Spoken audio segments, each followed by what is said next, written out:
Mbak Novi memaknai itu gitu, mungkin tips dan triksnya gitu, karena ya kadang kan kita misalnya nih, aku pengen beli tas, kenapa pengen? Ya pengen aja beli gitu misalnya, tapi kan nggak defensif, tapi kita juga kadang suka mungkin nggak bisa memaknai gitu loh, bahwa misalnya simbol handphone itu adalah mungkin as power atau simbol tas sebagai apa. Nah, yang agak biar supaya lebih deep gitu gimana sih Mbak tips and tricksnya biar kita tahu gitu lah. Oke, di sini nggak ada konsep benar dan salah sebenarnya ya. Jadi tergantung dari perjalanan orang-orang itu sendiri-sendiri. Tapi kalau buatku, biasanya kalau aku dulu aku amat sangat impulsif. Amat sangat impulsif. Akhir-akhir ini karena aku perlu mengembrace bagian diriku yang lain sebagai bentuk self loveku, yang which is ternyata dia punya karakter yang lumayan agak rigid. Rigid dalam artian dia lumayan agak detail. Aku jadi nanya dulu ke dalam, seberapa penting aku beli barang ini. Oke, berarti ditanya dulu ya sebelum membeli itu. Seberapa penting sih barang ini buatku? Apakah barang ini punya fungsi yang memang sesuai dengan value-ku saat ini? Value diri sejatiku saat ini. Dia akan membantu ku atau menjadi toolsku untuk bagian diriku yang mana? Oke. Misalnya kalau contoh ini beli barang, Yes. gitu ya. Misalnya kayak di beli handphone, gitu. Mungkin buat orang itu sebenarnya di dalam hatinya dia tahu bahwa si handphone ini tujuannya tuh untuk komunikasi, untuk mendukung kerjaannya dia. Mungkin dia adalah content creator misalnya, dan harus pakai handphone yang lumayan mumpuni gitu. So it's okay kalau memang it's coming from value yang seperti itu. Berarti kan dia lagi mengembrace talentnya dia, dan bahan ataupun tools untuk aktualisasi dirinya yang mungkin bisa aja memberikan pendapatan yang lebih besar lagi buat membahagiakan dia dan istrinya. Dan itu benar. Baru konsep kalau gue harus bahagia dulu untuk bahagia orang lain. Sebenarnya konsep itu berarti ya baik lagi ya, nggak ada salah nggak ada benar. Sebenarnya konsep itu tuh ya nggak apa-apa juga untuk dilakukan gitu sama teman-teman, tapi kita harus tahu batasannya itu ya.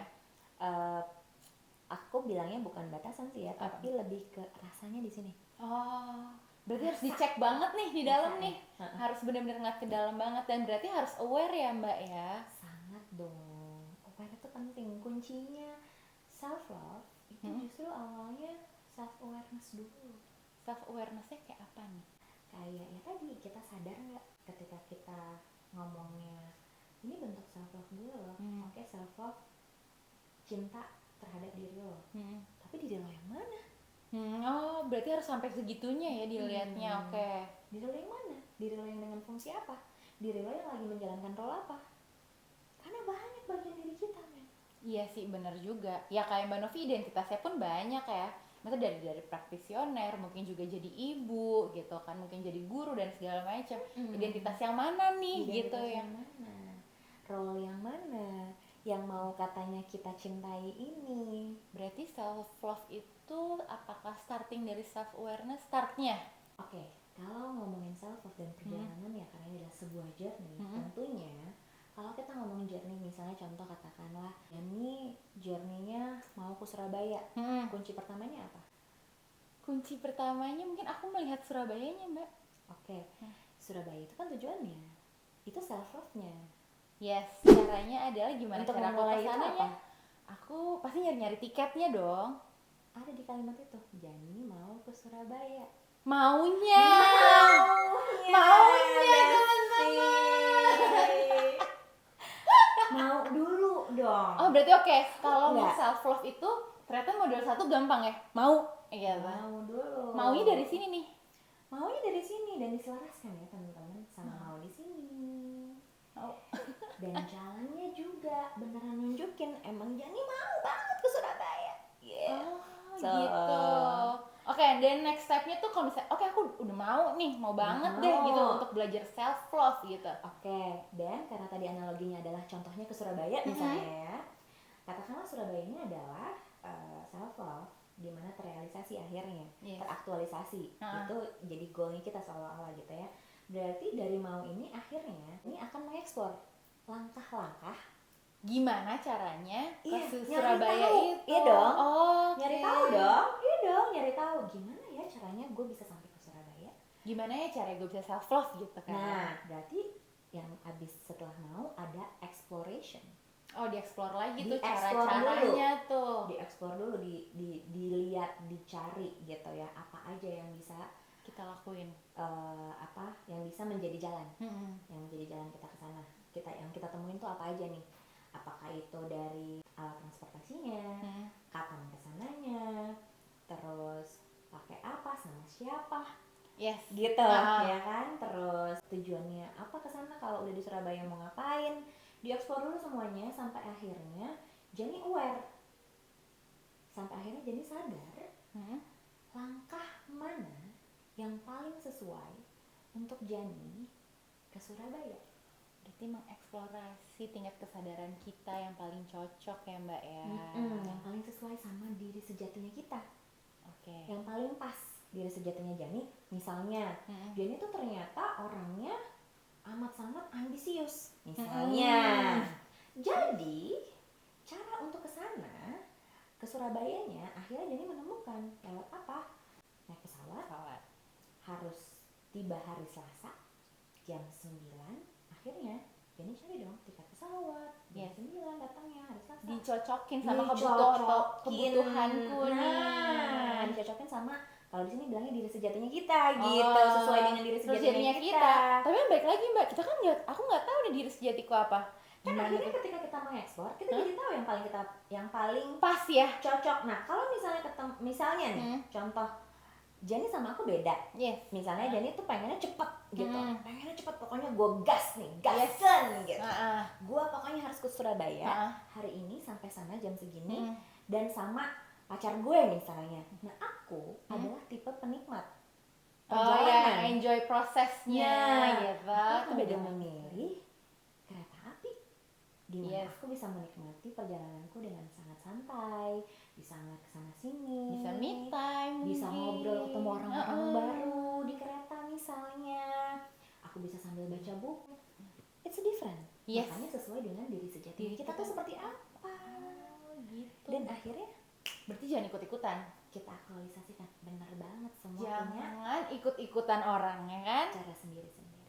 Yes, benar. Oh kayak gitu Mbak Novi. Dapat nggak analoginya?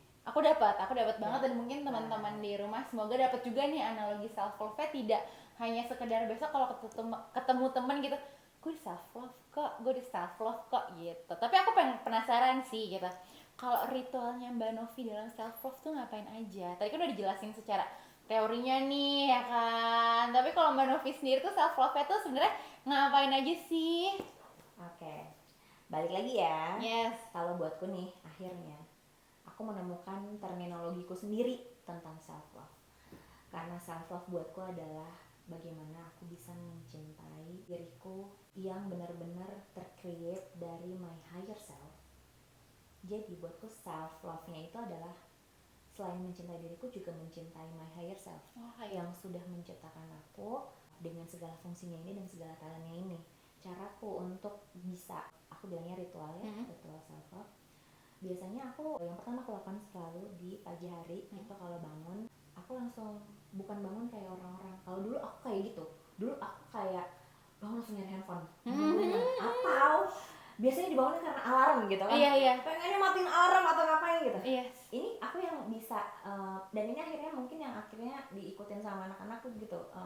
Begitu bangun aku diem dulu, aku cari hening.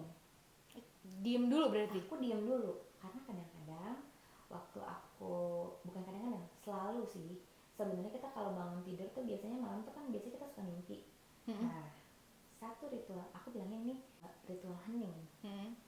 Hening, aku mau flashback, kayak nge-rewind. Tadi tuh aku gimana ya pas bangun? Jangan-jangan aku mimpi apa? Terus sebelum aku ngapain, aku biasanya either aku nulis atau aku ngerekam mimpiku, dan aku jadikan itu sebuah record gitu. Di situ aku mencintai diriku karena aku nggak akan pernah lupa pesan dari diri higher self, dari mimpi-mimpi yang dikasih ke aku. That's how I love myself and my higher self dengan ritual itu satu. Habis itu aku minum air putih. Minum air putih sebenarnya untuk mengisi karena air itu kan bagian dari emosi. Nah, habis habis itu biasanya tergantung nih, hari itu aku bikin planning, hari ini mau ngapain aja sih. Kan kadang-kadang kita suka lost, tau gak sih kalau misalnya Iya sih, atau enggak malah nggak pusing ngapa-ngapain. sendiri nggak sih Iya, kalau hari nggak ini mau ditulis ngapain ya. gitu, kayak kebanyakan acara gitu kadang. Nah kalau misalnya memang nanti pas sepanjang perjalanan hari itu tiba-tiba rencana aku berubah, itu sih urusan yang aku serahkan dan aku surrender hasilnya ya. Yes, Paling nggak aku bikin ini dulu. Ini tiga langkah awal aku, ritual yang selalu aku lakukan setiap hari sebelum aku melakukan aktivitas yang lain. Oh gitu, berarti self love Manovi itu udah nggak ada tuh kayak yang beli-beli tas atau mungkin sengaja apa something expensive, something luxury gitu. Ada atau banget Jan, ada tetap ada. Jan. Itu nggak mungkin, itu bagian dari hidup kita Jan. Maksudnya gini, kita adalah spiritual being, tapi kita juga bentuknya material loh.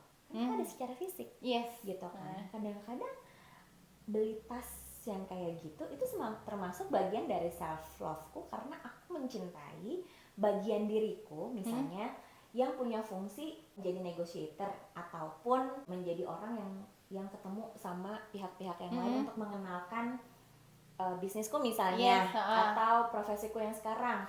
Otomatis kan aku tahu ya, dengan kayak gitu ada beberapa persona yang sesuai dengan jati diriku. Akhirnya aku beli dong beberapa barang, tapi nggak kayak dulu memang. Nggak impulsif lah pasti. Kalau dulu kan tadi bilangnya impulsif, kalau sekarang udah lebih memaknai kenapa beli, di review dulu untuk apa, gunanya apa dan segala macam kayak gitu kan. Berarti sebenarnya kalau self love itu teman-teman nggak usah buang-buang duit, kayak Mbak Novi tadi juga bisa, ya kan? Nulis mimpinya, ya journaling, minum air putih, sebenarnya many things sih, ya kan? Nggak harus tergantung yang... ya. Tergantung yang digantung maksudnya tergantung kesadaran teman-teman, balik lagi tadi tergantung gimana. Terus kadang-kadang ceki ini ya ke dalam self awareness-nya. Betul, dan aware itu tuh needs apa, emang egonya kita yang pengen, kita butuh atau kita pengen. Itu kadang-kadang agak mix up ya. Iya, kadang-kadang kita agak susah ngebedain kalau belum sesadar itu biasanya gitu. Jadi ya berarti kalau emang yang impulsif, coba kayak tadi ya, ditanya-tanya dulu ini gunanya untuk apa, ya kan? Bagian aku mana yang butuh, butuh apa enggak? Mungkin ditidurin dulu, ya kan? Iya, buat beberapa orang biasanya, untuk yang beberapa orang yang impulsif kayak aku dulu, aku biasanya aku tidurin dulu. Kalau misalnya besok pas bangun tidur aku masih pengen tas itu gitu, then I will go for it. Oh gitu. Karena misalnya value-ku lagi, aku pasti tanya dulu, aku beli ini buat kapan aku pakai, untuk apa, fungsinya apa gitu. Jadi bukan lagi hoarding ya, bukan ngumpulin barang doang tapi terus nggak bisa aku rawat, nggak aku pakai, nggak kayak gitu juga. Gitu, berarti ya semoga aja sih, maksudnya kayak dari Mbak Novi ini teman-teman udah agak tercerahkan nih, ternyata konsep self love tidak semudah itu. Tidak sesimpel itu menurutku. Tidak sesimpel itu, it's a long journey juga, harus banyak kesadarannya, banyak balik ke dalam dirinya gitu. Tapi sorry Mbak, agak di luar dari self love sedikit tentang aktualisasi diri. Tadi kan Mbak Novi menyebut aktualisasi diri gitu kan.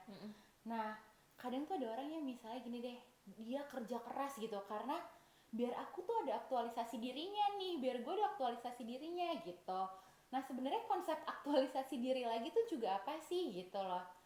Jangan-jangan cuma karena biar pengen dilihat, pengen bilang oh dia ada nih manusia ini ada nih, makanya dia nunjukin dirinya gitu, atau gimana sih sebenarnya? Kalau yang tadi sesuai dengan apa yang aku masih nyambung dengan apa yang aku jelasin di awal tentang aktualisasi diri, itu sebagai bentuk realisasi ya dari perwujudan self love atau cinta kita terhadap diri sejati kita yang paling luhur atau yang paling tinggi gitu. Itu lebih ke arah gini, ketika kita mengerjakan sebuah pekerjaan, bahkan ini bukan hanya dari sisi profesi ya, apapun yang kita lakukan setiap harinya, kalau itu adalah bentuk aktualisasi dari self love-mu, itu bisa aja jadi, aku bilangnya itu aktualisasi diri. Yang penting itu adalah perwujudan dari self love gitu. Misalnya contoh, bagian diriku yang setelah aku eksplorasi, kemudian aku sadari ternyata aku yang tadinya kan aku nggak sadar kalau aku punya sisi yang ternyata lumayan detail.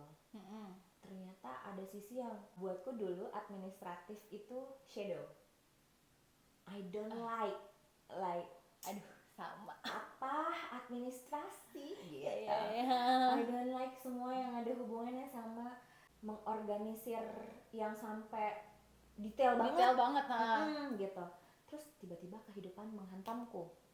Pada saat Dibenturin dibenturin aku sampai mau nggak mau aku harus detail. Masalah pengeluaran, masalah tabunganku tuh keluarnya kemana aja, apa yang masuk apa yang keluar harus aku bener-bener iniin. Akhirnya aku jadi mengembrace mau nggak mau nih, karena kalau aku nggak mau aku terus-terusan dibenturin sama keadaan keuangan yang akhirnya membuat aku kayak what should I do ya, gila kok gue baru dapat duit terus hilang aja gitu, baru masuk habis lagi gitu apa sih nih, kok dulu nggak pernah ngerasa kayak gini, kok sekarang bisa kayak gini gitu. Akhirnya aku review diriku, review financialku, uang yang masuk sama uang yang keluar, benar-benar aku ini, oh ini aku butuh nggak, sampai bikin sedetail itu, kayak ini aku butuh nggak, oh ini nggak butuh, ternyata ini yang paling sering keluar padahal tiap bulan, tapi ternyata aku nggak butuh. Begitu aku detailin, aku jadi tahu si red alertnya tuh di mana. Nah akhirnya kan aku mengembrace, ternyata aku punya bagian dari diriku yang amat sangat terorganize dari sisi financial. Dan itu akhirnya kan menjadi suatu hal yang membantu kamu dalam menjalani hidupnya ya, karena itu pasti kemana-mana efeknya, nggak mungkin cuma ke diri sendiri kan. Akhirnya mau nggak mau aku jadi habituasiku untuk ngecek. Akhirnya aku bilang sama diriku, oke, I will channeling your energy ke si bagian diriku yang ini. Aku bilangnya si rigid. Si rigid, karena dia emang detail banget nih kan. Sangat detail. Si rigid ini itu dari cara aku menyisihkan waktu satu bulan. Itu kayak dalam 1 bulan tuh ada 1 hari, which is 2 jam. Aku akan ngerjain itu. Aku pikir itu akan buang-buang waktu. Ternyata enggak. Itu saving my life banget. And then itu aktualisasi diri. Caraku mencintai diriku yang ini, bagian diriku yang ini di channeling itu caraku channeling, diakui, dan akhirnya tuh mendapat benefitnya juga dan wisdomnya juga dari si rigid ini.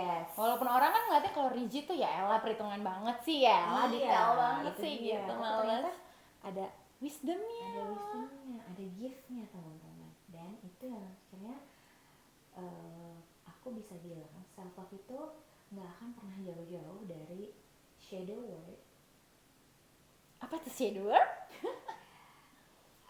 Animus work, inner child work, semua yang ada hubungannya sama inner work itu benar-benar bagian dari journey kita mengembrace dan menchanneling bagian dari diri kita. Itu caranya aku mencintai diriku. Di state ini aku pahamnya itu, dan akhirnya aku mengaktualisasi bagian diriku yang itu dengan tadi channeling energinya, menyalurkan bakat, giftnya. Oh, itu yang aktualisasi diri yang dimaksudnya gitu. Tapi buat teman-teman yang mungkin nggak paham ya apa sih shadow work, Mbak Novi, inner child work, tadi apa animus work gitu, makanya tetap nontonin kita.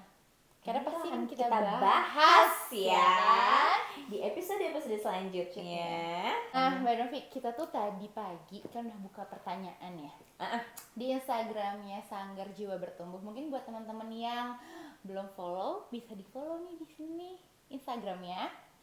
Nah, ada pertanyaan tentang self love. Mari kita baca dulu. Mungkin Mbak Novi bisa bantu jawab nih buat teman-teman. Pertanyaan pertamanya jadi adalah, aku tuh sering cari tahu nih katanya tentang self love, tapi ketika aku praktekin ke dunia nyata banyak banget yang bilang aku tuh selfish. Aku tuh bingung sendiri, Min, katanya gitu. Tadi udah sempat dijelasin ya. Kalau ketika ada orang yang ngomong kamu selfish, sebenarnya gini, semua orang-orang di luar dirimu, kayak aku sama Jenny, aku dan teman-teman, Jenny dan teman-teman, ya kita saling semuanya tuh jiwa kita. Jadi kalau ada suara-suara seperti itu, bisa jadi itu adalah suara dari jiwa kita juga. Nah, pertanyaannya, mau nggak sih kita masuk ke dalam untuk mempertanyakan lagi diri kita? Is it benar-benar coming from ego, caraku untuk mencintai diriku ini, atau memang ini benar-benar dari diri sejatiku? Karena cuma itu jawabannya, dan kita bisa ngebedain itu dari rasa yang kita punya. Kalau kita defensif, segitu defensifnya, dan itu coming from ego. Tapi kalau misalnya enggak kok, memang aku membutuhkan barang ini, atau aku membutuhkan ritual ini, then go for it. Kenapa mesti ribet banget sama urusan orang? Yes. Yang penting tidak merugikan orang juga kan. Nah, selama itu tidak merugikan orang lain, dan kamu tahu value-nya buat diri kamu, ya udah jalanin aja. Toh di dunia ini akan tetap ada orang yang suka dan gak suka akan apapun yang kamu lakukan. Karena menjadi satu kesatuan. Ya, dan ini bukan, aku kasih disclaimer ya, dan ini bukan berarti terus akhirnya teman-teman jadi bebas melakukan apapun tanpa memiliki toleransi terhadap perasaan orang lain, ya, bukan seperti itu juga gitu. Tapi lebih ke arah kalau kamu beneran bener-bener aware rasanya, emosi yang kamu punya, value yang kamu punya tentang dirimu, terus juga apapun yang kamu lakukan itu memang sesuai dengan kebutuhan diri sejatimu dan sebagai langkah dari aktualisasi dirimu, then go for it. Udah. Oke. Semoga membantu ya. Untuk pertanyaan kedua nih Mbak Novi gitu. Gimana sih cara kita self love tapi kita tinggal di tengah lingkungan yang nggak ngerti konsep self love itu sendiri? Well, kalau barusan pertanyaan seperti itu, aku perlu bertanya lagi. Aku perlu mempertanyakan lagi. Bagaimana kamu bisa menilai lingkunganmu nggak ngerti akan self love? Oke. Jangan-jangan bukan lingkunganmu kalau sampai ada pemikiran itu. Jangan-jangan kita yang belum benar-benar memahami. Oh, malah kitanya ya. Konsep self love itu, karena pasti aku akan balikin lagi ke dalam dong. Yes. Kenapa sih kita bisa punya penilaian tertentu terhadap orang lain? Is it my projection towards lingkungan, atau emang lingkungannya bener-bener kayak gitu? Atau katakanlah misalnya Toxic, menurut misalnya menurut orang ini yang menanyakan ini, ya soalnya lingkungan gue toksik banget mbak, gitu ya. Aku akan balikin lagi sih ke diriku. Kadang-kadang kita berada di lingkungan yang toksik lagi ya, itu adalah cermin. Ada nggak sih bagian dari diri kita yang toksik? Apakah teman-teman di sana mau bercermin? Karena bercermin tuh tidak semudah itu juga ya menurutku ya. Kebayang gak sih kita di lingkungan toksik, udah kesel sama orang, terus kita disuruh cermin sama kelakuannya dia gitu. Kayak kan pasti ada bagian dari orang tersebut yang kita reject, ya enggak aku nggak kayak gitu, aku nggak kayak gitu gitu. Iya, soalnya setoksik itu. Nah, kalau udah sampai kayak gitu, biasanya aku pasti akan balik lagi mempertanyakan ke dalam gitu. Apa bagian dari diriku yang masih toksik saat ini, yang mengganggu pertumbuhan jiwaku, yang seperti ibaratnya kalau ada tumbuhan, kebayang gak nih, ini tumbuhannya, dia harusnya tumbuh layaknya tumbuh dengan baik, tapi terus ada bagian yang toksik nih di situ, misalnya busuk kan. Kalau dalam prakteknya, realitanya, dan biasanya orang akan motong si bagian itu, supaya akhirnya tumbuhnya jadi lebih baik, karena nutrisi yang ada dari akar itu bisa sampai ke bagian-bagian tubuh si tumbuhan itu secara baik tersalurkan gitu. Sama kayak gitu tuh juga gitu. Kalau kita ngomong kita ngerasa orang lain toksik, kita perlu aware banget bagian yang kita anggap toksik dari orang itu apa itu, karakternya, konteksnya, konteks toksiknya, bukan konten ya, konteks toksiknya. Kita udah tahu itu, dan kita perlu tanya lagi ke dalam, ada nggak bagian dari diri kita ini si toksik yang ini, dan perlu nggak kita olah dulu sebelum kita benar-benar perlu kita buang nggak si toksik yang ini, atau kita perlu mencari wisdomnya malah dari si toxic ini. Gitu, yang perlu kita cultivate. Kayak contohnya tadi, rigidnya Mbak Novi diolah, ada wisdomnya, yang jadinya kan menguntungkannya kemana-mana gitu kan. Oke, gitu contoh. Oke Mbak Novi, kalau gitu pertanyaannya itu aja dari teman-teman. Mungkin Besti bertumbuh Kalau misalnya punya pertanyaan lagi, langsung aja ke Instagramnya Sanggar Jiwa Bertumbuh ya Mbak Novi. Jangan lupa di subscribe video ini, di like, subscribe dan di like, mungkin komen atau di share.